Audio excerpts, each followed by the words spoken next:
All right. So the marquee match of the weekend here in EPL Match Day 23.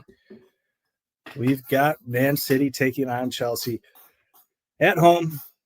And I'll tell you what, first thing that, my brain went to here was I want to keep fading Man City. They've made me so much money fading them.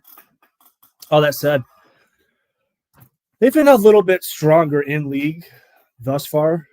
Got another midweek game coming up in the Champions League, so maybe this is the time to fade them. It's hard to say.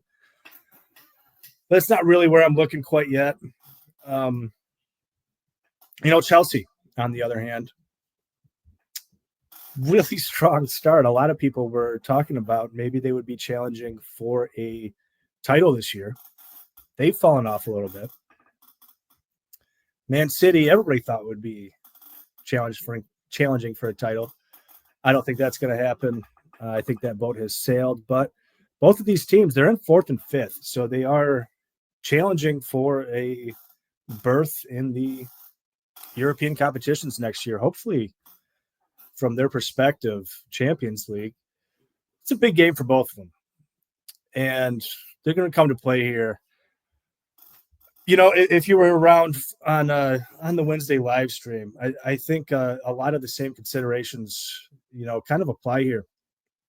Man City, they're usually going to be good for a goal or two. I think they're certainly good for a goal or two here against this Chelsea backline, which is just not to be trusted.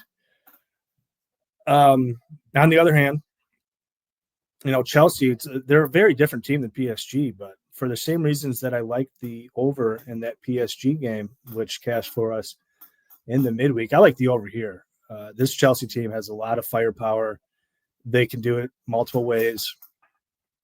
That back line, I talked about how they have their defensive issues, but Cucurella and the rest, they're getting forward, they're getting involved, and I kind of expect them to score too on Man City as well. So, we took an over 3 in the midweek. It's a half a goal higher, but I like the over 3 here quite a bit. I think both these teams can do a lot of damage. One of these teams is going to get to 3, in my opinion. Both teams to score, yeah, it kind of seems like a no-brainer. Trouble is it's about a minus 300. That's probably about the right line. I could see a 2-2. I could see a 3-1 or a 1-3. But I want the over here. And it's really as simple as that. They both match up where they can hurt one another.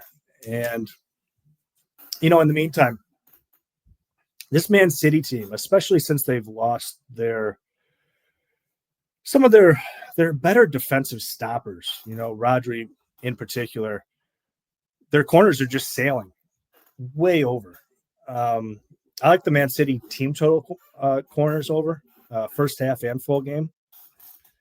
You look at this team at home, averaging 9 corners a game over their last 10. In the meantime, Chelsea on the road, another team that can generate a lot of corners. They're at about 6. And in this game, you've got a corner total of 10.5. So, that might be my favorite play in this whole game is just the corner total at 10.5 to go over. Give me a couple jovers here. Give me over 3.5 goals and give me over 10.5 corners. That's where I'm going to invest most of my money. And, roll with me on those Man City first half and first half team total corners and full game team total corners. I think that's good money too, but keep it simple here. Just give me a couple jovers and I'll meet you at the window. In the meantime, catch us over here at the Sports Money Network. We're going to have a bunch of stuff for you this weekend. Videos, live streams, community tab, got the whole kit and caboodle. And I'll see you guys soon.